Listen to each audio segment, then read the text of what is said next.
মঞ্চলৈ আমন্ত্ৰণ জনাইছো আমাৰ দ্বিতীয়গৰাকী প্ৰতিযোগী। তেওঁ হৈছে দুলীয়াজানৰ বোৱাৰী কুইন কোঁৱৰ।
প্ৰথমে বহুত বহুত শুভেচ্ছা তুমি সেমি ফাইনেললৈকে আহিছা প্ৰথম পৰ্যায় আৰু এটা পৰ্যায় আছে তাৰপিছত আৰু চূড়ান্ত পৰ্যায় নহয়নে গতিকে আজিতো ভাল লাগিছে ভাল নাচিছা মই ক'লেতো নহ'ব আজি আকৌ গুৰু বহি আছে লগত তেওঁকে সুধোনে মিনুবা আপোনাৰ পৰাই আৰম্ভ কৰোঁ আৰু নমস্কাৰ বাইদেউ নমস্কাৰ প্ৰথমতে মই শুভেচ্ছা জনাইছোঁ তোমাক ধন্যবাদ বাইদেউ প্ৰতিযোগিতাত জইন কৰিবলৈ আহিছা যে প্ৰতিযোগিতাত জইন কৰিবলৈ অহাটোৱে আমাৰ কাৰণে ডাঙৰ কথা যেহেতু আমি এই বয়সতো আমি নাপালোঁ নহয় সেইকাৰণে তোমালোকে যে পাইছা সেইকাৰণে ভাল লাগিছে যি কি নহওক যেতিয়া এখন প্ৰতিযোগিতাত অংশগ্ৰহণ কৰা হয় তেতিয়া তোমাৰ মই অকল তোমাকে কোৱা নাই সকলোকে কৈছোঁ যে এটা কথা মনত ৰাখিবই লাগিব যিহেতু এইটো তুমি অকলে যদিও নাচিছা তোমাক সংগত কৰিছে বাকী গ্ৰুপটোৱে আৰু সংগত নকৰিলে তুমি নাচিবই নোৱাৰিবা অকলেতো নাচিব নোৱাৰিবা গতিকে তুমি যেতিয়া যোজনা গাইছা মোৰ মতে তুমি ফুল আখৰা কৰিবই লাগিব যোজনা গাবলৈ তোমাৰ মাত ভালকৈ উলিয়াবই লাগিব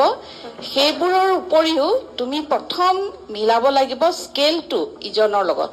যদি তেওঁ বহুত হাইট গাইছে তুমি অকমান ডাউন কৰিবলৈ তেওঁক ক'ব লাগিব বা দুইজনে স্কেলটো ভালকৈ এটা সুবিধাজনক স্কেলত পেলাই লৈ পেলাই গালে বেছি ভাল হ'ব যিহেতুকে গানে নাচে তালে মানে গোটেই ভংগীমাৰ পৰা আদি কৰি তোমাৰ ড্ৰেছ পোছাকৰ পৰা সম্পূৰ্ণ এগৰাকী বিহুৱতী হিচাপে তুমি জইন কৰিছা অংশগ্ৰহণ কৰিছা গতিকে তোমাৰ অকল পাৰফৰ্মেন্সটো অকল তুমি যে গাইছা নাচিছা শেষ নহয় সম্পূৰ্ণ হ'বলৈ হ'লে গোটেইকেইটাই লাগিব গোটেইকেইটাতে তুমি ভালকৈ চাব লাগিব মই সেইকাৰণে প্ৰথমতে তোমাক কৈছোঁ যে তুমি তেওঁৰ লগত ভালকৈ যোজনা গাওঁতে তোমাৰ অকমান দুইজনৰে স্কেল মিলা নাই তেওঁক মই ধৰিব নোৱাৰোঁ যিহেতু তেওঁ প্ৰতিযোগী যদিও তোমাক সংগত কৰিছে তেওঁ প্ৰতিযোগী নহয় বুলিয়ে কম কাৰণ এটা গ্ৰুপেই কৰি আছে ন এটা গ্ৰুপেই তোমালোকক সংগত কৰি আছে তোমালোক সবৰে লগত গতিকে মই তুমিহে প্ৰতিযোগী এতিয়া গতিকে তুমি মিলাবই লাগিব প্ৰথমতে মই সেইটোৱে কৈছোঁ তোমাক দেই মই এনেই অকমান তোমাক এইখিনিহে আঙুলিয়াই দিছোঁ যে এইখিনি হ'লে আৰু ভাল হ'ব তোমাৰ কান্দিব লগা নাই হয় ইয়াতে একো কান্দিব লগা কিয় কান্দিছা কান্দিব লগাটো একো নাই আচলতে ভয় খাইছে সেই ভয় খাবও নালাগে ভুলটো দেখুৱাই দিয়াটোত ভয় লাগে নেকি ভালে লাগিব লাগে আমি কৈ দিছোঁ ভালে পাব লাগে এইটো কথাত ভয় কৰিব লগা একো নাই হয় নাই কিয় ভয় কৰিবা শুভেচ্ছা থাকিল তোমালৈ ধন্যবাদ বাইদেউ ভয় কৰিব একেবাৰে নালাগে আৰু এগৰাকী প্ৰতিযোগী আছেই নহয় এইখিনি শুধৰালে আৰু বেছি ভাল হ'ব তাকেই কৈছে বাইদেউ দীপজ্যোতি দা নমস্কাৰ কোন নমস্কাৰ ছাৰ হাঁহি এটা মাৰি দিয়ক নাকান্দিব আপুনি কান্দিলে আকৌ আপোনাৰ মানুহজন কান্দে সেইটো এটা সমস্যা তেখেতে আগৰ খণ্ডত কৈ গৈছে চব মানিব পাৰোঁ মানুহজনে কন্দাটো মানিব নোৱাৰোঁ আৰু মানুহজনে যে খং উঠি পেলাই মিনুবৰ ফালে গুচি আহে আপুনি কিয় কন্দুৱালে মানুহজনীক ডাঙৰ সমস্যা হ'ব মিনুবা জানো নাই ছোৱালীবোৰে ইমান পুতুককৈ কান্দে আমি দেখোন নোৱাৰোঁ কান্দিব মিনুবা এই কি কয় কুইনৰ হাজবেণ্ডে আগৰ খণ্ডটোত কৈ গৈছে যে মই পৃথিৱীত চব সহ্য কৰি মই মানুহৰ আগে কন্দাটো সহ্য নকৰোঁ প্ৰথম কথা হ'ল মই তোমালোক কাকোৱে চিনি নাপাওঁ এগৰাকীকহে যোৱাবাৰ দেখিছিলোঁ কাৰণে মনত ৰ'ল তেওঁৰ মনত ৰ'ল কাৰণটো হ'ল তেওঁ ভাওনাৰ বচন মাতিছিলে গতিকে মনত ৰ'ল মোৰ দেই আৰু এতিয়া তোমাকতো মই চিনি নাপাওঁ তোমাৰ লগত মোৰ চিনাকি পাব নালাগিব নাই কান্দিবা সেইকাৰণে কান্দি দিয়াৰ লগে বেয়া লাগিছে টবি খঙীয়া মাৰা হাঁহি এটা মাৰি দিয়ক বাছ খেলা খতম টবি খঙীয়া হাঁহি এটা টবি এইফালৰ পৰা মাৰি দিয়ক আপুনি এইফালৰ পৰা মাৰি দিয়ক সেয়া দিছেই লাহেকৈ দিছে অলপ বেছিকৈ দিয়া নাই কিবাকৈ নাম্বাৰটো যে গুচি যাব পাৰে বুলি তাতো চিপচামি কৰি দিছে ভয় নাখাবা এইবিলাক ভয় খোৱা কথা নহয় তুমি সাহস পাবলৈহে আমি এইবিলাক কৈছোঁ হয় গম পাইছোঁ তোমাক মই তুমি ভাঙি যোৱা কান্দি দিয়া তোমাৰ বেয়া হৈছে সেইটো ক'বলৈ যোৱা নাই আৰু অকমান সাহস দিছোঁ আমি দেই বেয়া নাপাবা হা নাই নাপাওঁ এইটো খণ্ড আচলতে পোৱাৰ পাছত মানে ছেমি ফাইনেল পোৱাৰ পিছত প্ৰতিযোগীসকলে এনেকুৱাকে ভাবি ল'ব নালাগে আচলতে ইয়াত এতিয়া পলিচ হৈ আছে পলিচ বুলি যে কোৱা যায় পলিচ কাক কৰে আমি গাড়ী এখন যদি একদম ইঞ্জিন বনোৱাৰ পৰা বডি ডেণ্টিং কৰা বা গোটেই কালাৰ চালাৰ কৰি লাষ্টত একদম যিদিনা মানে গাড়ী মালিকক গাড়ীখন দিব তাৰ একদম পলিচ কৰে নহয় চিকচিকীয়া কৰি দিয়ে নহয় হয়নে আচলতে এতিয়া ছেমি ফাইনেল ৰাউণ্ডৰ পৰা সেইটো হয় পলিচ এতিয়া বৌয়ে যিটো কৈছে পলিচ তাৰমানে একদম যে একোনো থাকিব নালাগে বৌৰ মতে ছেমি ফাইনেল নাচিছা গতিকে একোনো থাকিব নোৱাৰিব মোৰ মতে 100% হ'ব লাগিব বৌৰ কোৱা ভাষাটো সেইটোৱে হয় নহয় বৌয়ে সেইটোৱে বুজাইছে গতিকে পলিচ তোমাক সঁচাকে হয় সেইটোৱে কাৰণেহে কৈছো নহলেনো মোৰ কি দৰকাৰ পৰিছে তোমাক ক'বলৈ কোৱাচোন তুমি নাচিছা চালো মই কিবা এটা লিখিলো মাৰ্কছ দিলো শেষ মই পৰিৱেশনৰ এইটোৱে কওঁ যে পৰিৱেশন আপোনাৰ প্ৰথমৰ পৰা এতিয়ালৈকে পৰিৱেশন বহুত উন্নত মানে এই আহিছে গতিকে বৌয়ে ডাইৰেক্ট আজি চাইছে বৌয়ে আজি চাই পেলাই আজি 8 মিনিটৰ ওপৰত বৌয়ে ক'বলগীয়াখিনি কৈছে তেখেত যথেষ্ট অভিজ্ঞ আমি ছেকেণ্ড ৰাউণ্ডৰ পৰা চাই আহিছোঁ যে গতিকে সেই হিচাপত কৈছোঁ মই যে আজিলৈকে আপুনি বহুতখিনি ডেভেলপ কৰি গ'ল শুভেচ্ছা থাকিলে দেই ধন্যবাদ ছাৰ পূৰবী বা কুইন কান্দুৰী কান্দিবলগীয়ানো কি হয় মই নাজানো খুটি নাতি কেতিয়াবা মানে কি হয় অলপ ভয় ভাৱটো থাকিলে কেতিয়াবা বা মোৰ বেছি বেছি বস্তুটো যেতিয়া হৈ যায় ক'ৰবাত নহয় ক'ৰবাত খুটি নাতি হৈ যায় হয়নে এতিয়া ধৰি লোৱা মই প্ৰথম যে ঘূৰ ঘূৰ ঘূৰ ঠাক বুলি যে যেতিয়া ঢোলটো পেলাই দিছে তুমি পৰাৰ আগতে তুমি ৰখি দিলা হয়নে নহয় মোক কোৱা হয়নে নহয় হয় মানে দুটা বিট দিছিলে সেইটো ঠাক তুমি আগতে পৰি সোমাই দিলা মই লগালগ তাৰমানে এইবোৰ আমি পৰিৱেশনটো চাই থাকোঁতে আমাৰো মানে 8 মিনিটৰ পৰিৱেশনটো চাই থকা কোনোবাখিনিত আমি পাহৰি যাওঁ মানুহটো গতিকে কি হয় পটকৈ আমি নোট ডাউন কৰি থৈ দিওঁ হয়নে এইখিনি তাৰমানে কি শুধৰাবৰ কাৰণে বেলেগ একো নাই পৰিৱেশন কাৰণ প্ৰত্যেকে ইমান পৰিপক্ক এগৰাকী নাচনী প্ৰত্যেকে ভাল নাচে কাক ৰাখিম কাক থ'ম কাক আমি মানে যাবলৈ ক'ম বা কাক আমি আগৰ পিছৰ পৰ্যায়লৈ আমি উত্তীৰ্ণ কৰিম আমাৰো কিন্তু বহুত সমস্যা হয় কুইন বহুত সমস্যা সেইকাৰণে কি হয় আমি খুটি নাতি একদম ভালকৈ চাব লাগে আগৰ পৰা কৈ থাকোঁ চালনীখন যে ক্ৰমান্বয়ে যে সৰু ফুটাটো আৰু বেছি সৰু হৈ আহে তাৰ সৰু কিব যে লাগিব যে বাকী পৰিৱেশন ভাল হৈছে আৰু আশা ৰাখিছোঁ আৰু ভাল হ'ব হয়নে কুইন ঠিক আছে বহুত বহুত মৰম চেনেহ আৰু শুভেচ্ছা ধন্যবাদ ইমান ভয় খাব নালাগে ইমান ধুনীয়াকৈ কৈ দিছে কথাখিনি বুজাইহে দিছে গতিকে ভয় খোৱাৰ সময় এতিয়াও হোৱা নাই ভয় খাবলগীয়া সময় আহিহে আছে কিন্তু তাৰ আগতে তুমি কি কৰিব লাগিব আসন গ্ৰহণ